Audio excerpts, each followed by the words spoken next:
नमस्कार साथियों, मैं त्रिलोक चौधरी आपका स्वागत करता हूं इस ऑनलाइन स्टडी चैनल वीर पथ पर। कल टेस्ट हुआ था, सभी प्रतिभागियों ने बहुत ही उत्साह से टेस्ट दिया। अब इसके बाद में नया चैप्टर शुरू करते हैं। आज राजस्थान के भौतिक प्रदेश। अब भौतिक प्रदेश, जलवायु, मिट्टियां, इन तीनों चैप्टर में से अगले एक सप्ताह तक ये चैप्टर चलेंगे और इन चैप्टर्स में से एक टेस्ट होगा अगले सप्ताह, इसलिए ध्यान से इनको क्लियर कर लें आप। तो आज हम भौतिक प्रदेश के बारे में संपूर्ण ज्ञान प्राप्त करते हैं। देखिए,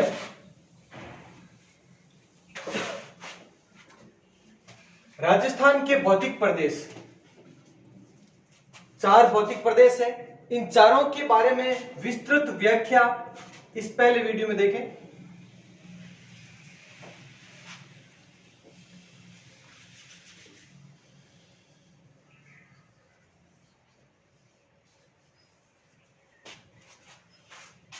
ध्यान दो,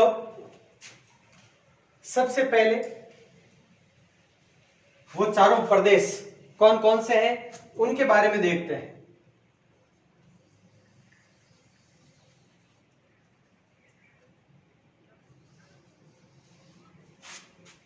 सबसे पहला प्रदेश पश्चिमी मरुस्थलीय प्रदेश। पश्चिमी मरुस्थलीय प्रदेश, ध्यान से समझना आप, पहला। दूसरा प्रदेश हम बात करते हैं अरावली पर्वतीय प्रदेश। अरावली पर्वतीय प्रदेश। तीसरा हम बात करते हैं पूर्वी मैदानी प्रदेश। पूर्वी मैदानी प्रदेश। और चौथा प्रदेश हम बात करते हैं दक्षिण पूर्वी पठारी प्रदेश।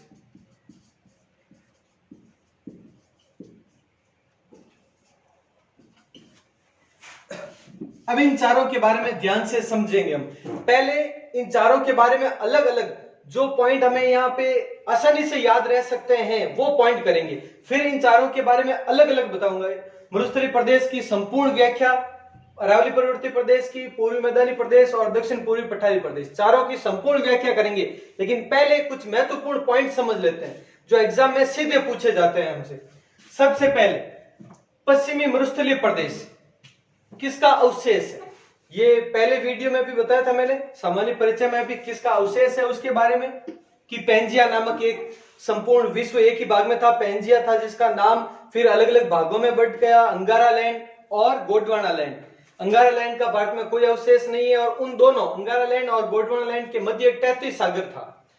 अब उस समय भी पढ़ा था, फिर बता रहा हूं, तैतीस सागर का अवशेष, तैतीस सागर का अवशेष।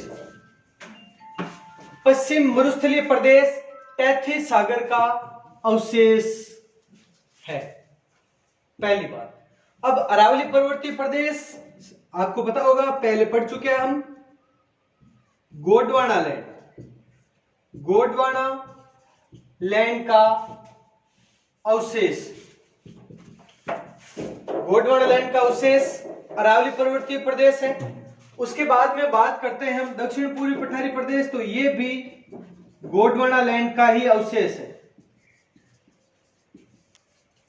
गोंडवाना लैंड का अवशेष।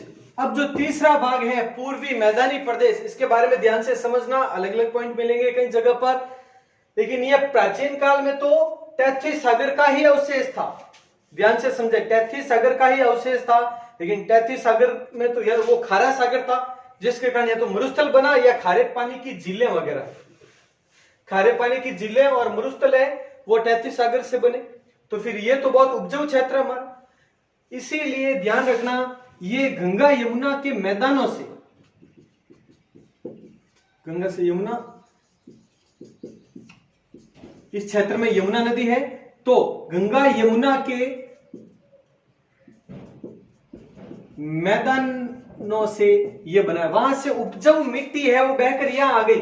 जैसे ये भी जब 33 सागर के अवशेष के रूप में विस्तृत था, तब ये भी इस तरह से अनुपजाऊ ही था, रेतीला ही था। लेकिन बाद में यहाँ पे यमुना नदी बहती है, तो प्राचीन काल में यमुना नदी की जो उपजाऊ मिट्टी है वो बहकर इस क्षेत्र में आ गई, तो इस कारण से ये सर्वाधिक उपजाऊ क्षेत्र हो गया और ये रेतीला क्षेत्र ही बचा हुआ है।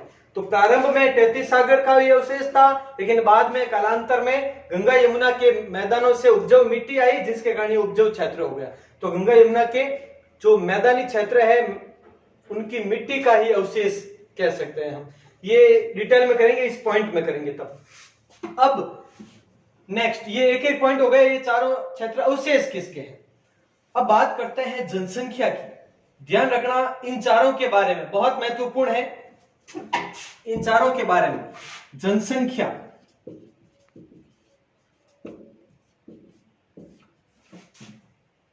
और क्षेत्रफल, ये दोनों पॉइंट करेंगे हम, जनसंख्या और क्षेत्रफल। पश्चिमी मरुस्थलीय क्षेत्र में, इस प्रदेश में संपूर्ण राजस्थान की 40% जनसंख्या निवास करती है। इंपॉर्टेंट है, ध्यान रखना। संपूर्ण राजस्थान की 40% जनसंख्या मरुस्थलीय क्षेत्र में निवास करती है। और बात क्षेत्रफल की करें अगर, तो 61.11%, 61.11% क्षेत्रफल, 61.11% क्षेत्रफल संपूर्ण राजस्थान का, और जनसंख्या कितनी, 40%। यानी कहने का मतलब यहां पर जनघनत्व कम है, जनघनत्व कम है। जनघनत्व कम कैसे होगा, प्रति 1 किलोमीटर में व्यक्तियों की संख्या, तो क्षेत्रफल तो यहाँ पे ज्यादा है और क्षेत्रफल की तुलना में जनसंख्या कम है। वैसे तो जनसंख्या 40% काफी है, लेकिन फिर भी क्षेत्रफल की तुलना में कम है, इसलिए जनघनत्व सबसे कम किस प्रदेश का है, पश्चिमी मरुस्थलीय प्रदेश का। ऐसी चीजें कॉमन सेंस से हमें याद रखनी है, ध्यान रखें, घुमा फिरा के क्वेश्चन आ भी जाए तो। यहां पर बात करते हैं हम अब अरावली पर्वतीय प्रदेश की क्षेत्रफल की, और पहले जनसंख्या की कर लेते हैं। जनसंख्या यहां पे कितनी, 40, और 40 और 10 50, 10%, यानी संपूर्ण राजस्थान की 10% जनसंख्या है वो अरावली पर्वतीय प्रदेश में निवास करती है। ध्यान रखना ये पॉइंट। उसके बाद में बात करते हैं हम क्षेत्रफल की। अगर क्षेत्रफल, तो ध्यान रखें 61, इस तरह से याद रखने का तरीका, 61 और 9, 61 और 9 70%, 61 और 9 70 हो जाएंगे, तो 9% क्षेत्रफल, संपूर्ण राजस्थान का 9% क्षेत्रफल अरावली पर्वतीय प्रदेश में है, और 10% जनसंख्या यहां पर है। यह ध्यान रखना, याद रखने के लिए 40 और 10 50, तो शुरुआत वाला होगी, 61 और 9 70, तो यह ध्यान रखना। ये हो गए इन दोनों की जनसंख्या और क्षेत्रफल। अब बात करते हैं पूर्वी मैदानी प्रदेश की, तो ध्यान रखना, पहले अगर बात करें हम जनसंख्या की, वहां पे 70 हो चुकी है, तो 23, संपूर्ण राजस्थान की 23% जनसंख्या है वो पूर्वी मैदानी प्रदेश में है। और क्षेत्रफल की बात करें हम, ध्यान रखें, क्षेत्रफल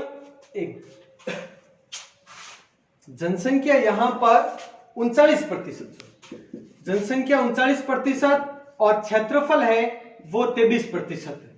ये देखना 39, क्योंकि देखो 40 और 10 50, और जनसंख्या 39% और क्षेत्रफल 23%। यहां पे बात करें हम जनसंख्या की, तो जनसंख्या 39 और 11, ये हो गई 50 पूरी, तो 39% पूर्वी मैदानी प्रदेश में और 11% पूर्वी पठारी प्रदेश में।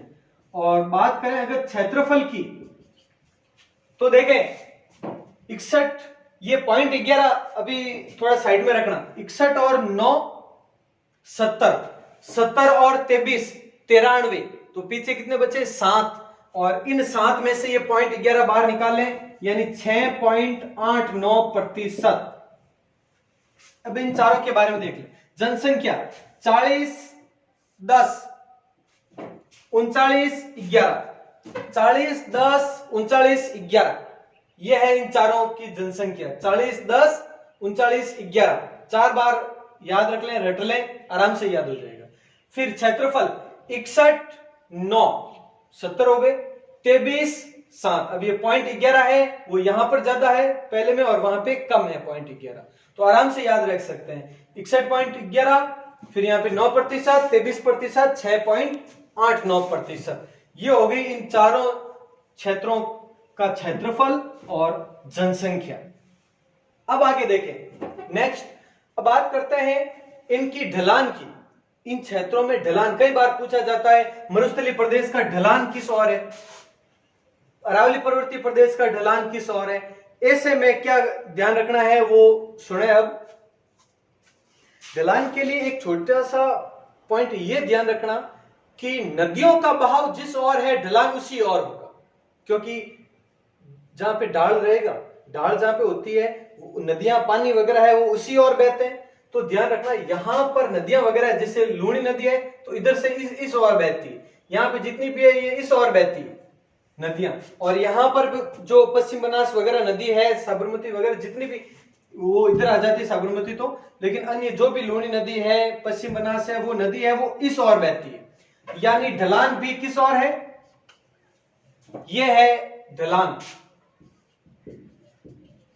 दिशा पूछ ले किस दिशा से, तो यह है उत्तर, यह है दक्षिण। उत्तर से दक्षिण तो भी ठीक है, और एग्जैक्ट पूछा जाए तो उत्तर पूर्व, यह है उत्तर, यह पूर्व, तो उत्तर पूर्व से यह दक्षिण और यह पश्चिम, तो दक्षिण पश्चिम।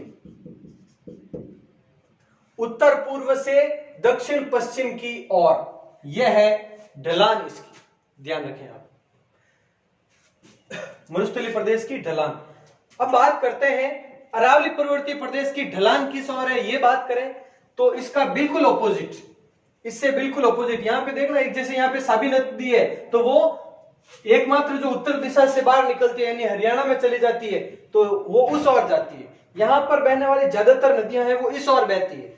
कुछ एक है जो कि यहाँ पे अलग पहाड़ पर्वत आ जाता है जिसके कारण वो मोड़ हो जाती है, वो अलग बात है अपवाद स्वरूप, लेकिन ज्यादातर नदियां हैं, अगर अन्य कोई भी ढलान नहीं हो दूसरी पहाड़ों की पर्वतों की, तो वो इसी ओर नदियां जाएगी, तो उनका ढलान होगा इस ओर। दिशा कौन सी, दक्षिण पश्चिम से उत्तर पूर्व की ओर, दक्षिण पश्चिम से उत्तर पूर्व की ओर, यह है इसकी ढलान अरावली पर्वतीय प्रदेश की। क्लियर। तीसरा प्रदेश पूर्वी मैदानी प्रदेश की बात करें अगर हम, तो पूर्वी मैदानी प्रदेश की ढलान देखो, यहां पर सभी नदियां, चाहे वो बाणगंगा नदी हो, पार्वती हो या गंभीर नदी हो, यानी जो भी नदियां हैं उन सब का इसी और बहाव क्षेत्र है। तो इस कारण से ये हो गया आपके पश्चिम से पूर्व की ओर, यह है इसका ढलान पूर्वी मैदानी प्रदेश का। अब बात करते हैं दक्षिण पूर्वी पठारी प्रदेश की, तो दक्षिण पूर्वी पठारी प्रदेश इसका ढलान इस ओर है।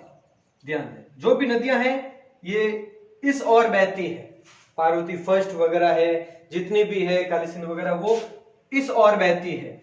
तो ये हो गया इसका ढलान। अब दिशा पूछे कौन सी है, तो ये हो गई दक्षिण पूर्वी, दक्षिण पूर्वी से लगाकर उधर पश्चिमी, ये उत्तर ये पश्चिम। दक्षिण पूर्वी यानी ये दक्षिण दिशा, ये पूर्व दिशा, तो इस ओर से दक्षिण पूर्व से लगाकर इधर उत्तर और ये पश्चिम, तो उत्तर पश्चिम की ओर, यह है इसका ढलान। तो ढलान समझ गए, चारों प्रदेशों का ढलान इस ओर है, बहुत महत्वपूर्ण है। आज अगर ये पॉइंट ध्यान से समझ लिया तो काफी हद तक भौतिक प्रदेश समझ लेंगे हम। बाकी कंप्लीट जो व्याख्या है वो तो अलग अलग पॉइंट में करेंगे, काफी महत्वपूर्ण है। आज का प्रदेश या आज का पॉइंट है वो बहुत ज्यादा महत्वपूर्ण है, भौतिक प्रदेशों के लिए तो है ही है। उसके अलावा आगे जो मिट्टियां पढ़ेंगे तो अभी बताऊंगा मैं मिट्टियां भी कैसे इंपॉर्टेंट है इन क्षेत्र के हिसाब से। जलवायु है तो जलवायु भी इसके लिए बहुत इंपॉर्टेंट है। उन सभी चैप्टर्स के लिए ये आज का पॉइंट बहुत ज्यादा महत्वपूर्ण है, ध्यान रखना आप। तो देखें अब ये हो गया। अब समुद्र तल से इनकी ऊंचाई की बात करते हैं। समुद्र तल से इनकी ऊंचाई, और वो समुद्र तल से बात कर रहा हूं मैं, ध्यान रखना आप। सबसे पहला प्रदेश है वो है 200 से 300 मीटर समथिंग, 200 से 300 मीटर के आसपास समुद्र तल से इसकी ऊंचाई है। समुद्र तल से ऊंचाई 200 से 300 मीटर। यहां पे बात करते हैं अरावली की, तो अरावली की ऊंचाई है वो 930 मीटर, कंप्लीट 930 मीटर।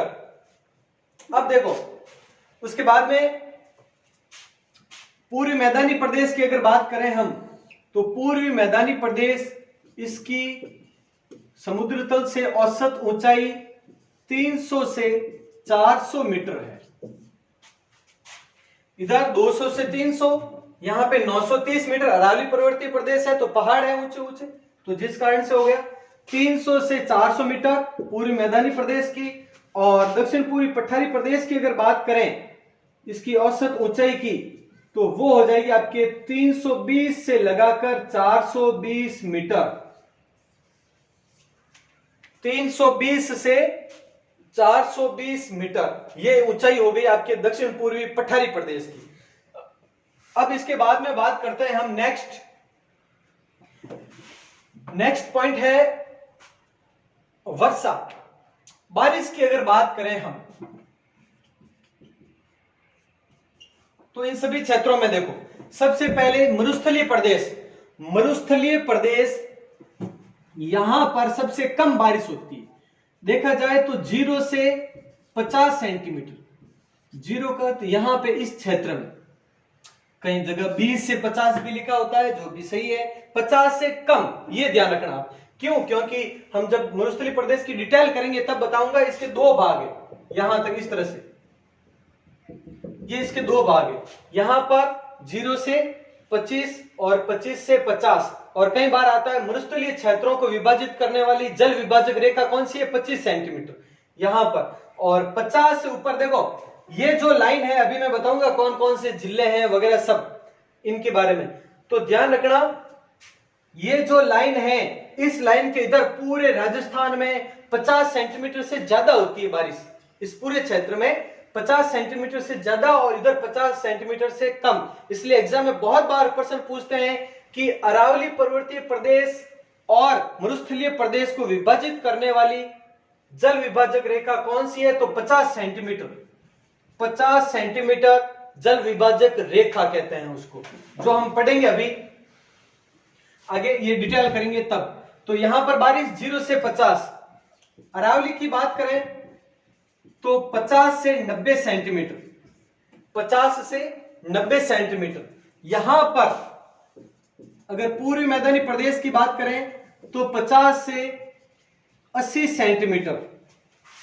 और अंतिम दक्षिण पूर्वी पठारी प्रदेश की बात करें, वहां पे वर्षा कितनी है, क्या है? तो वहां पे फिर 80 से 120 सेंटीमीटर। सबसे ज्यादा बारिश कहां पर होती है? फिर दक्षिण पूर्वी पठारी प्रदेश में। सबसे कम बारिश कहां पर होती है?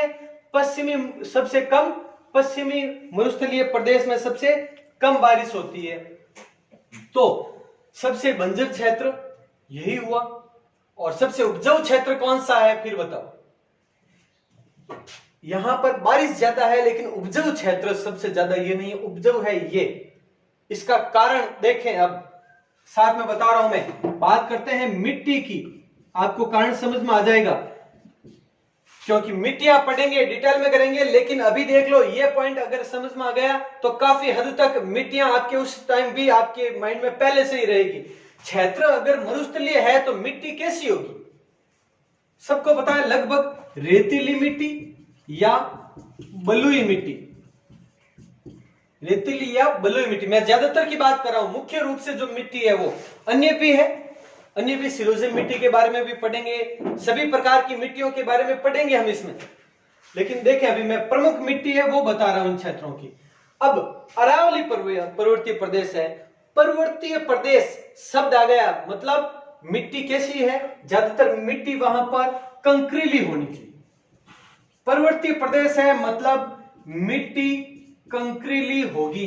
ये सबको पता ही होना चाहिए। कंकरीली बाकी अन्य भी है, जैसे लाल मिट्टी भी है, पीली मिट्टी भी है, अलग अलग प्रकार की है, लाल काली मिट्टी भी है। ये विभिन्न प्रकार की मिट्टियां हैं इन क्षेत्रों में, जिनके बारे में विस्तार से पढ़ेंगे, लेकिन प्रमुख रूप से बता रहा हूं मैं, ताकि थोड़ा सा माइंड में रहे आपके कि इस क्षेत्र में कौन सी मिट्टी होती है। कई बार हम इन क्षेत्रों के आधार पर उत्तर आराम से सही कर सकते हैं, अगर हम पूरा घटा हुआ पड़ा हुआ नहीं हो तो भी सही कर सकते हैं ऐसे पॉइंट से। अब ये क्षेत्र है कैसा, मैदानी क्षेत्र है।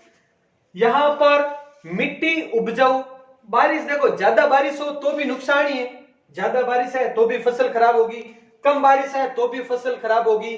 बारिश भी सही है, यहाँ पे देखो बारिश भी सही है, सब ठीक है वातावरण, लेकिन यहाँ पे मिट्टी कंकरीली होगी, जहां पे फसल के लिए ज्यादा अच्छा नहीं है। मक्का, ये भी पूछा गया, अरावली पर्वतीय प्रदेश में मक्का सर्वाधिक बोया जाता है, ये मैं लिखवाऊंगा, ये डिटेल करेंगे तब। तो यहां पर देखो मिट्टी भी सही है, मिट्टी है यहां पर दोमट मिट्टी या जलोढ़ मिट्टी, जो सबसे उपजाऊ मिट्टी होती है। तो मिट्टी सबसे उपजाऊ, बारिश बराबर, न कम न ज्यादा, सब सही है। तो इसका मतलब सबसे उपजाऊ क्षेत्र कौन सा हुआ, पूर्वी मैदानी प्रदेश। अब देखो क्वेश्चन पूछा जाता है सर्वाधिक जनघनत्व किस भौतिक प्रदेश में है। सर्वाधिक कह रहा हूं, न्यूनतम तो यहां पर आ गया, अभी मैंने बताया क्यों, क्षेत्रफल ज्यादा है और जनसंख्या कम है, और सर्वाधिक जनघनत्व है वो पूर्वी मैदानी प्रदेश में है। क्यों, क्योंकि यहां पर देखो क्षेत्रफल तो 23% है और जनसंख्या कितनी है, 39%। देखो जनसंख्या इन दोनों में लगभग बराबर है, यहाँ पे 40% है मरुस्थल में और इधर 39% है पूर्वी मैदान में। लेकिन क्षेत्रफल देखो यहां पर 61 तो यहां पर 23, तो सर्वाधिक जनघनत्व, क्योंकि यहां पर उपजाऊ मैदान है, हरियाली है, अच्छी मिट्टी है, सब कुछ है, तो इस कारण से जनघनत्व यहां पर अत्यधिक होगा। यह है मिट्टी के बारे में। अब उसके बाद में बात करें अगर हम नेक्स्ट पॉइंट की, तो जिले कौन कौन से हैं, इनमें विभिन्न जिले कौन कौन से हैं उसके बारे में बात करते हैं। और उससे पहले एक पॉइंट और बता दूं मैं आपको अरावली के बारे में, हालांकि डिटेल तो बाद में करेंगे हम। अरावली के बारे में इसकी लंबाई, कई बार क्वेश्चन आता है, इसकी कुल लंबाई है वो 692 किलोमीटर, 692 किलोमीटर है। लेकिन राजस्थान में इसकी लंबाई 550 किलोमीटर, राजस्थान में इसकी लंबाई है वो 550 किलोमीटर है, 550 राजस्थान में, 692 कुल लंबाई है इसकी, गुजरात से लेकर वो दिल्ली तक। अब कितने प्रतिशत, तो 80% अरावली का विस्तार राजस्थान में ही है, 80% राजस्थान में विस्तार है, ध्यान रखना इसका। कहां से शुरू होती है, तो ये यहां पर स्थान है ब्रह्मखेड़ा,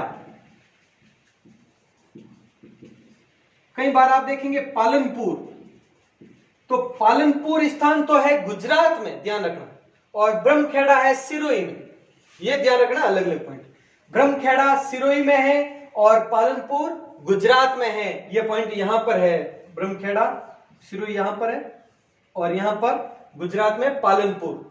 तो यहां से शुरू होते होते ये खेतड़ी सिंगाणा क्षेत्र है झुंझुनू में,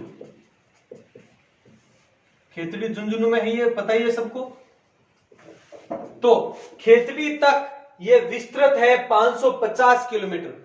उसके बाद में ये आगे अलग अलग भागों में कटी छटी रूप से दिल्ली तक जाती है, रायसीना पहाड़ियों तक। इसके बारे में हम विस्तार से चर्चा करेंगे, अरावली पर्वतीय प्रदेश पढ़ेंगे तब।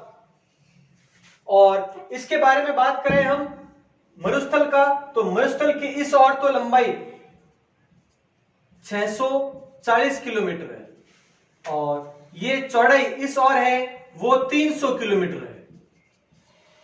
640 ये इस ओर से लंबाई है और चौड़ाई है वो 300 किलोमीटर है। अब बात करते हैं विस्तार की, कि विस्तार किस ओर है। एक एक पॉइंट कॉपी पर नोट डाउन करते रहना, क्योंकि साथ साथ में अगर आप चल रहे हो, समझ रहे हो, तो अच्छा है, लास्ट में देखोगे तो कुछ भी समझ में नहीं आएगा। पहले पॉइंट से ही ध्यान से लिखते रहें और समझते रहें, नहीं है तो रिपीट करके देख ले एक बार। अब देखो इसका विस्तार, विस्तार की बात करें तो इधर से शुरू हो गई, ये ढलान हो गई विस्तार से। विस्तार है पूर्व से पश्चिम।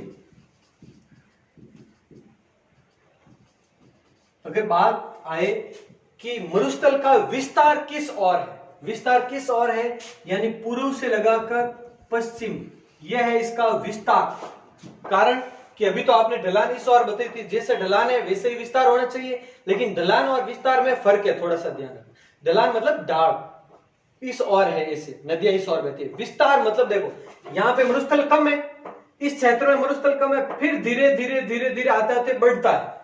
नागौर में कम है, जोधपुर में आता आते बढ़ेगा, इसीलिए जोधपुर को मरुस्थल का प्रवेश द्वार कहते हैं। ये उपनाम में बताया था, जोधपुर को मरुस्थल का प्रवेश द्वार कहते हैं। इसी कारण यहां से फिर ये शुरू होते होते होते होते यहां पर पूरा ज्यादा होता है, आगे जैसलमेर साइड में आता है ज्यादा, और पाकिस्तान में और ज्यादा विस्तार हो जाता है इसका। तो ये विस्तार इस ओर है, यहाँ पर रेत कम है, रेगिस्तान की बात कर रहा हूं, मरुस्थल की बात कर रहा हूं, तो रेत कम है और जो जो आगे आएंगे ज्यादा होगी। तो मरुस्थल का विस्तार, एक ये भी मैं लिखूंगा। वैसे अभी मरुस्थल में एकमात्र जिला क्वेश्चन आया हुआ है जिसका विस्तार ऑपोजिट दिशा में है, मतलब पूरे मरुस्थल का विस्तार तो पूर्व से पश्चिम है, लेकिन एक जिला ऐसा है जिसका विस्तार पश्चिम से पूर्व है, नागौर जिला। ध्यान, ये मैं लिखवा दूंगा अभी, जब पश्चिमी मरुस्थल के बारे में डिटेल करवाऊंगा तब। अब बात करते हैं इसका विस्तार, ये दोनों ज्यादा महत्वपूर्ण है, इसलिए ये पॉइंट ध्यान रखना। अरावली का विस्तार किस ओर है? ढलान तो ऐसे है, ढाल ऐसे है इसकी, यानी यहां पर ऊंचाई है और यहां पे कम है। जैसे सिरोही में आपने देखा होगा, जो सबसे बड़ी गुरु शिखर है, शेर है, सभी ज्यादातर ऊंची जो पहाड़ियां हैं, चोटियां हैं, वो सब इसी क्षेत्र में, सिरोही उदयपुर क्षेत्र में, जरगा वगैरह सब है वो सिरोही उदयपुर क्षेत्र में ही है, और वहां पर धीरे धीरे कम होती है। ये तो हो गई क्या ढलान, लेकिन बात करें विस्तार की, तो विस्तार इसका ऑपोजिट होगा। विस्तार इस दिशा में होगा, यह भी ध्यान रखें। विस्तार तो यहां पर कौन सी हो गई? उत्तर पूर्व दिशा, और ये कौन सी हो गई? दक्षिण पश्चिम। तो विस्तार ऑपोजिट। कैसे? यहां पे कम है, यहां पर ये पर्वतीय क्षेत्र कम है, जो जो आगे आएंगे ये ज्यादा बढ़ेगी, ध्यान रखना। और इसकी आकृति यहां से लगाकर यहां तक, अजमेर तक, एक तानपुरे के समान है। ये भी क्वेश्चन आया हुआ है। और अगर पूछा जाए अरावली का सर्वाधिक विस्तार किस में, कहां पर है, किस जिले में है, तो उदयपुर में है सर्वाधिक विस्तार। सबसे कम विस्तार किस में है? तो अजमेर में, बीच में है लेकिन फिर भी अजमेर में है इसका सबसे कम विस्तार, और सबसे ज्यादा उदयपुर में। ये मैं लिखवाऊंगा अलग अलग पॉइंट, अभी सिर्फ समझ लेते हैं। इस वीडियो में इतना ही है कि आप चारों के बारे में समझ ले, ये है क्या, कितनी है, क्या दशा है, ये सब पॉइंट में आपको डिटेल करवाऊंगा, तब मैं एक एक के बारे में लिखवाऊंगा अगली वीडियो से। पहले ये देखें आप, तो ये सब पॉइंट हो गए। अब एक बार इनका स्क्रीनशॉट ले लें, उसके बाद में मैं आपको बता रहा हूं इनके जिले, इनके सभी जिले की, इनमें कौन कौन से जिले शामिल है। एक बार इसका स्क्रीनशॉट ले लें और ये नोट डाउन कर लें सब।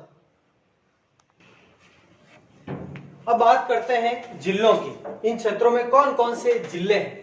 इधर मरुस्थलीय प्रदेश है, ये अभी तक हम पढ़ ही रहे हैं। इनमें कौन से जिले हैं मरुस्थलीय प्रदेश में, वो देखें आप।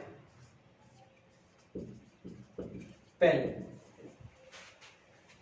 बीकानेर संभाग हमने पढ़ा, तो समझ लो बीकानेर संभाग है वो पूरा मरुस्थलीय प्रदेश में है। बीकानेर, चूरू, हनुमानगढ़ और गंगानगर, चार जिले तो हो गए बीकानेर संभाग के, चार जिले, चारों ये हो गई एक बात। अब बात करते हैं जोधपुर संभाग की। इस तरह से याद आसानी से रहेंगे हम। और कुछ जोधपुर में कौन कौन से, देखो जोधपुर, जैसलमेर है इसमें शामिल, बाड़मेर है, जालोर है, पाली है। अब देखें ये यहां तक आ जाएगा, यहां जालोर, बाड़मेर, जैसलमेर, पाली। 5 जिले इसके। सिरोही का थोड़ा सा भाग है, सिरोही इस जगह पर है, तो सिरोही का थोड़ा सा भाग, पूरा सिरोही अगर पूछा जाए सिरोही किस प्रदेश में है तो अरावली पर्वतीय प्रदेश में है सिरोही। सिरोही का थोड़ा सा उत्तर पश्चिमी भाग है वो मरुस्थलीय क्षेत्र में आता है, बाकी सिरोही का थोड़ा भाग है, ये ध्यान रखना आप। उसके बाद में एक आ गया आपके नागौर। देखो 5 हो गए जोधपुर के, सिरोही को भी नहीं गिनना है, जोधपुर के 5 टोटल 6 थे जिसमें से सिरोही है उसे बाहर निकाले पहले, तो 5 ये और 4 ये, 5 और 4 9 जिले ये हो गए। एक हो गए आपके नागौर 10 और एक यहां पर हो गए आपके सिक्कर झुंझुनू, सिक्कर झुंझुनू, ये हो गए 12 जिले। प्रमुख तो ये 12 जिले हैं, सिरोही का कुछ भाग, बाकी यहां पर ये सीमा पर स्थित है, पाली, और पाली थोड़ा सा भाग इधर ही आता है न के बराबर, जैसे सिरोही का थोड़ा सा भाग आता है इधर इधर, वैसे ही पाली का भी थोड़ा सा भाग इस क्षेत्र में भी आता है, अरावली क्षेत्र में भी आता है, नागौर का भी थोड़ा सा भाग इधर आता है, सिक्कर झुंझुनू दोनों जिलों के, यहाँ सिक्कर झुंझुनू इस तरह से है तो दोनों जिलों के थोड़ा आधे आधे भाग इसमें भी आते हैं और इसमें भी। सिक्कर झुंझुनू प्रमुख है, देखो इसमें भी है और इसमें भी है, बीच में ही, और नागौर का कुछ भाग इसमें है, पूरा नहीं। बाकी नागौर पाली गिने जाते हैं मरुस्थलीय क्षेत्र में ही, ध्यान रखना। सिरोही गिना जाता है पर्वतीय प्रदेश में ही सिर्फ, और सिक्कर झुंझुनू दोनों में गिने जाते हैं क्योंकि आधे भाग है और इनका कम है। अब ये हो गए आपके मरुस्थलीय प्रदेश के। अब बात करते हैं अगर अरावली पर्वतीय प्रदेश की, तो देखना तो याद रखने का तरीका, जोधपुर के 5, बीकानेर के 4 9 और नागौर 10, सिक्कर झुंझुनू 11 12। अब अरावली पर्वतीय प्रदेश की बात करें तो एक तो यहां पर कर लो आप जयपुर संभाग, एक दौसा को छोड़ देना थोड़ा, जयपुर, अलवर, सीकर, झुंझुनू 4 हो गए। एक दौसा भी है, दौसा आ जाएगा आपके पूर्वी मैदानी क्षेत्र में, थोड़ा सा भाग तो है इसमें भी, जिस तरह से सिरोही का कुछ भाग इधर था वैसे ही दौसा का कुछ भाग इसमें है। कुछ गाइड में देखोगे आप दौसा को भी इसमें थोड़ा सा भाग है, लेकिन इतना सा क्वेश्चन आ जाए दौसा किस क्षेत्र में है तो दौसा पूर्वी मैदानी क्षेत्र में करना है हमें। और अगर इनके साथ में आ जाए कि कौन से क्रम में कौन सा क्रम है, वो अरावली का क्षेत्र है और दौसा आ जाता है तो वो है थोड़ा, वो ऑप्शन पर डिपेंड करता है, थोड़ा सा भाग है, बाकी ज्यादातर अधिकतर भाग पूरी मैदानी क्षेत्र में ही। तो जयपुर, तो ये हो गए 4 जिले। अब मध्य अरावली में एकमात्र जिला अजमेर,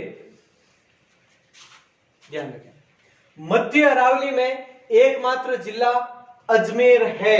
ये हो गई उत्तरी अरावली। अरावली के भी 3 भाग पढ़ेंगे हम, मरुस्थल के 2 भाग पढ़ेंगे, ये देखो बीकानेर का ये भाग दक्षिणी भाग, जैसलमेर पूरा, जोधपुर का पश्चिमी भाग, ये ओसिया वगैरह वगैरह उधर, ये उत्तरी पश्चिमी भाग जोधपुर का, बाड़मेर का उत्तरी भाग और जैसलमेर पूरा।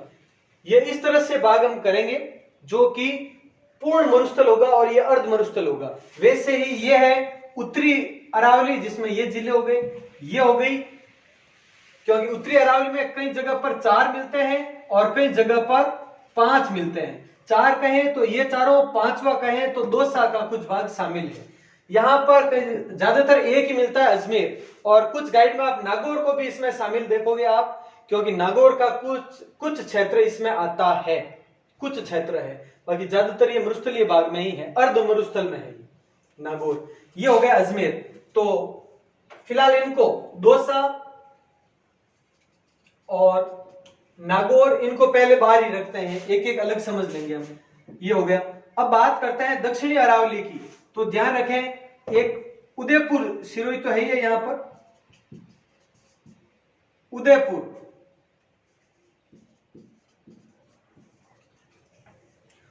उदयपुर संभाग पूरा का पूरा, यहां पे ये क्षेत्र इस तरह से होगा जिसमें उदयपुर आ गया, डूंगरपुर आ गया, बांसवाड़ा आ गया, प्रतापगढ़ का भी भाग है,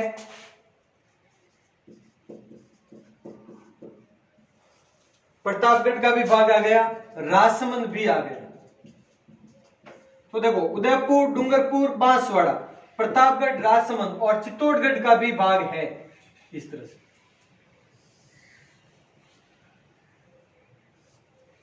चित्तौड़गढ़ यहां पे है, चित्तौड़ का थोड़ा सा भाग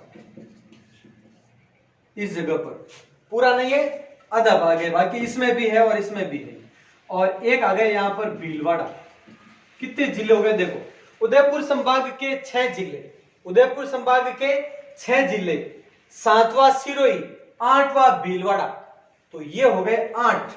देखा जाए तो 8 8 और 1 अजमेर, 9 9 और 4 हो गए 13। कई गाइड में आप देखोगे अरावली पर्वतीय प्रदेश में 13 जिले हैं, कंप्लीट 13। और कुछ गाइड में आप 15 देखोगे, 15 में नागौर को थोड़ा सा शामिल किया गया है और दौसा को भी इसमें शामिल किया गया है। 15 भी देखोगे, कुछ जगह पर 16 भी देखोगे, तब पाली का कुछ क्षेत्र है, तो ध्यान रखना इस तरह से। तो 13 ही है, पाली ऑप्शन के आधार पर करना है। पाली का कुछ भाग है न के बराबर, नागौर का कुछ भाग है इसमें, और दौसा का कुछ भाग है। इस तरह से ये जिले हो गए आपके अरावली पर्वतीय प्रदेश में। अब बात करते हैं पूर्वी मैदानी प्रदेश।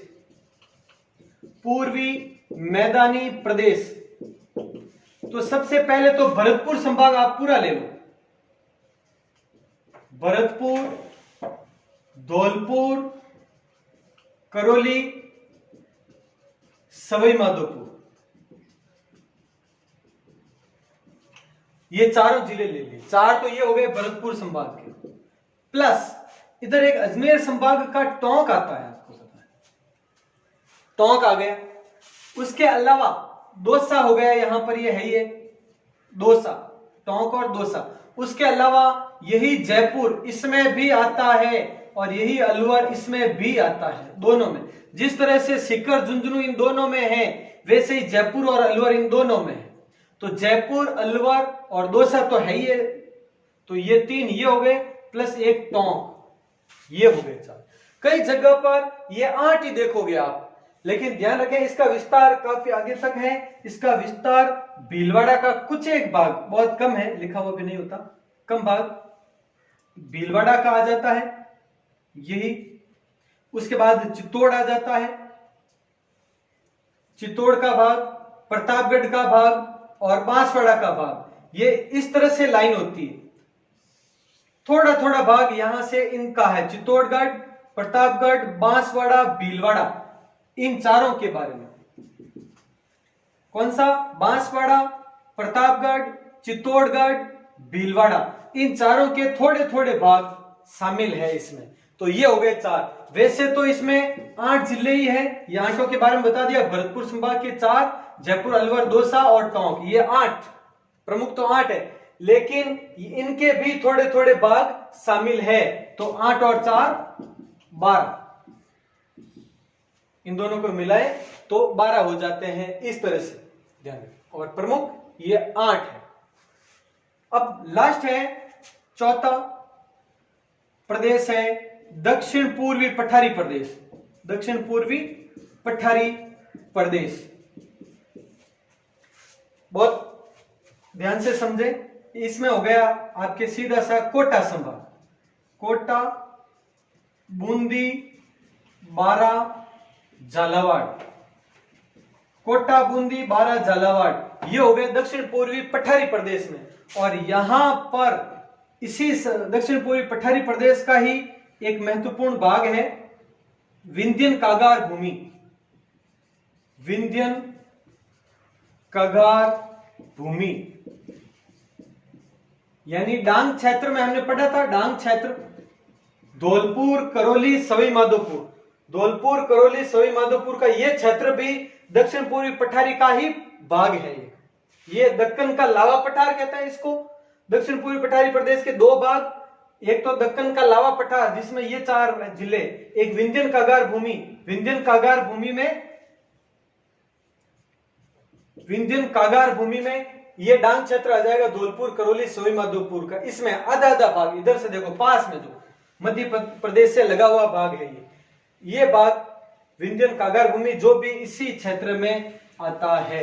तो ये जिले, कौन सा जिला किस लोकेशन पर है और इन मरुस्थलीय प्रदेशों की क्या विशेषता है, इनमें कितना क्षेत्रफल है, कितनी जनसंख्या है, कैसा मौसम है, कैसी मिट्टी है, कितनी वर्षा होती है, किस और विस्तार है, किस और ढलान है, तो कितनी लंबाई है, चौड़ाई है, ये संपूर्ण विवरण हमने इसमें पढ़ा है।